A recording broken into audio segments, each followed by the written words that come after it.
शर्मनाक लम्हात। जब हम बाज़ औक़ात ऐसे कामों में मुलव्वस होते हैं जो शर्मनाक हों, तो हमें अपनी शनाख्त छुपाने की कोशिश करने के लिए अपने रुझान से मुतात रहना चाहिए।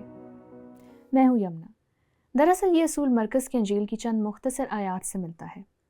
अब इसकी तरतीब ये है कि यहूदा यसू को बोसा देकर फ़रेब देता है और सब रसूल यसू को छोड़ जाते हैं। ये वाक़या रोनुमा होता है और यहाँ उसको पेश करने के लिए एक हवाला है। मरकज़ 14 बाब उसकी 51 आयत में यूँ बयान है, मगर एक जवान, अब मैं ये कहने के लिए रोकना चाहती हूँ, ये एक नौजवान आदमी कौन है? खैर, कुछ का ख्याल है अगर आप हवाले के साको सबाक देखें जो कि यूहन्ना मरकज़ ख़ुद को पेश करता है और वो उसकी ज़िंदगी पर गौर व फ़िक्र करता है, लेकिन उसके साथ उस रात कुछ रूनुमा होता है। मगर एक जवान अपने नंगे बदन पर महीन चादर ओढ़े हुए उसके पीछे हो लिया। उसे लोगों ने पकड़ा, मगर वो चादर छोड़कर नंगा भाग गया। अब मैं इस हवाले पर ईमान नहीं रखती अगर यूहन्ना मरकज़ उसकी हकीकत पेश करता कि वो अपनी बरहंगी की वजह से शर्मिंदा था। मेरे ख्याल में वो शर्मिंदा था क्योंकि उसका पहला फ़ैसला भागना था।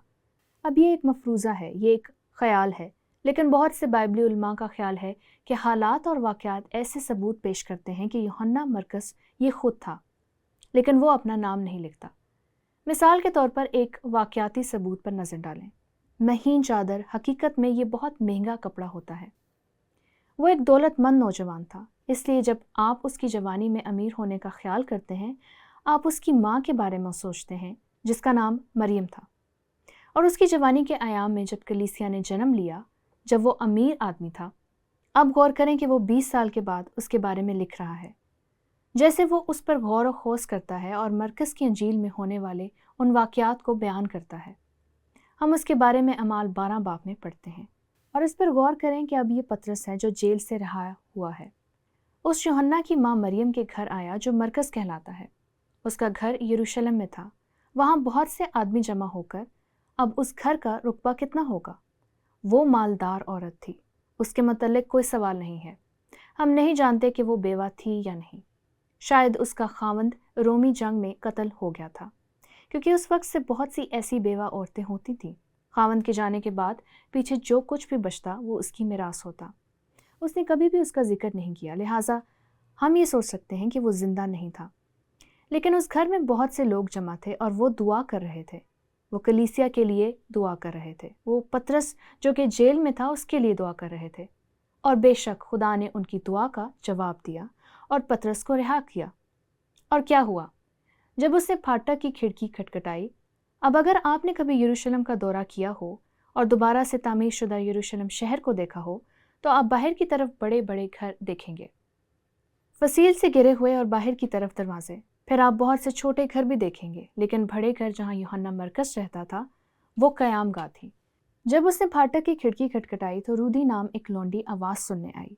दूसरे लफ्ज़ों में यूहन्ना मरकज़ पैसे से आया था।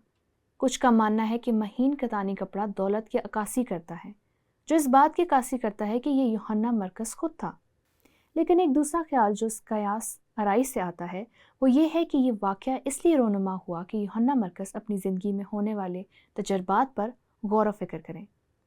जब उसने यसू को छोड़ा था और उनमें से एक जब वो पहले मिशनरी दौरे पर जाने के लिए बुलाया गया था, फिर पौलुस और उसके साथी पाफुस से जहाज़ पर रवाना होकर पंफिलिया के पिरगा में आए और यूहन्ना उनसे जुदा होकर यरूशलेम को वापस चला गया। अब ये वो वक्त है जब पौलुस और बरनबास पहाड़ों से होते हुए पस्तिया के अंताकिया में जा रहे हैं। ये एक लंबा पहाड़ी सिलसिला है। ये नाकाबिले एतबार आजमाइशों से भरा पड़ा है कि हर तरफ चोर डाकुओं का होना, रात के वक्त सख्त सर्दी का होना और दिन को तपती धूप का सामना करना। यूहन्ना मरकज़ को इसका पता था, इसलिए वो नहीं गया।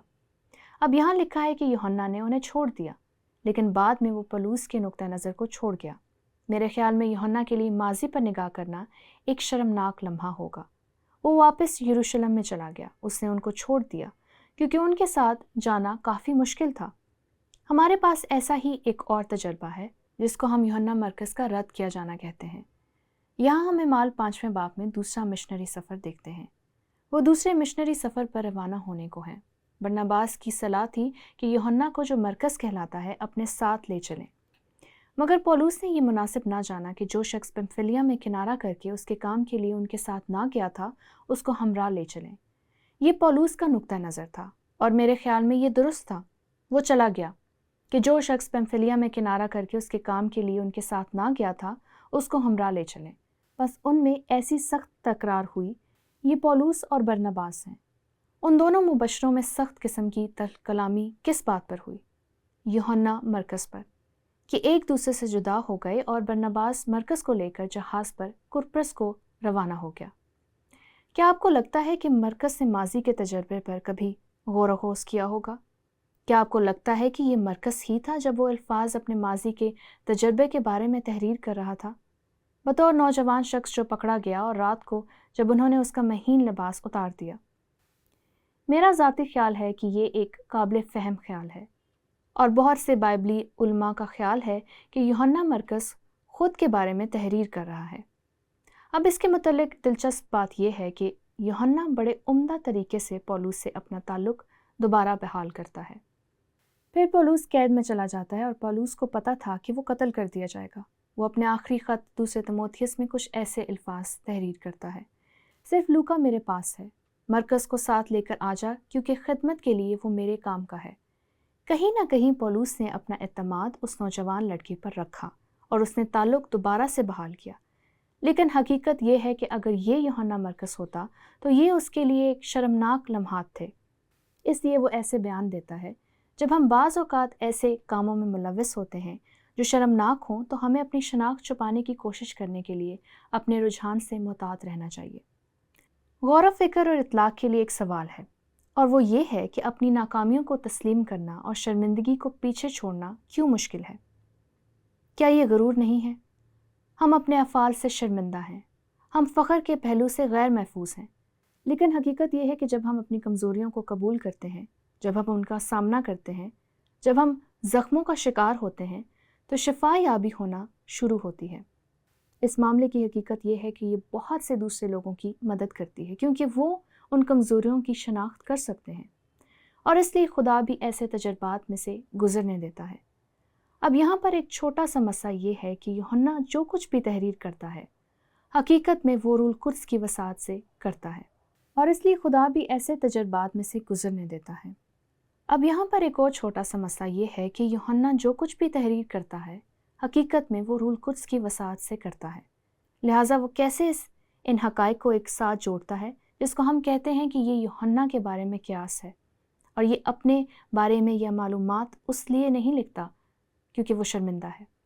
خیر، حقیقت یہ ہے کہ روح القدس اس چیز کو بیان کر سکتا ہے، یا یوحنا کو یہ تحریک دی کہ وہ اپنے نام کو چھوڑ دے، اور وہ حقیقت میں شرمندگی کو استعمال کرتا کہ اس نے یہاں اپنے نام کو چھوڑ دیا ہے، اور اس کو تحریک نہیں دی کہ وہ اپنا نام لکھے۔ خدا کے الہام کی یہی خوبصورتی ہے، کیونکہ روح القدس یہ چاہتا ہے کہ ہم اس قابل ہوں کہ اپنے تجربات پر نظر ڈالیں، اور اس تجربے سے یہ اصول بیان کرتا ہے کہ ہمیں اپنی شرمندگی اور پسماندگی کا سامنا کرنا ہوگا۔ اس لیے میں اصول کو ایک بار پھر سے پڑھنا چاہتی ہوں تاکہ اس نقطے کو پیش کیا جائے۔ شرمناک لمحات۔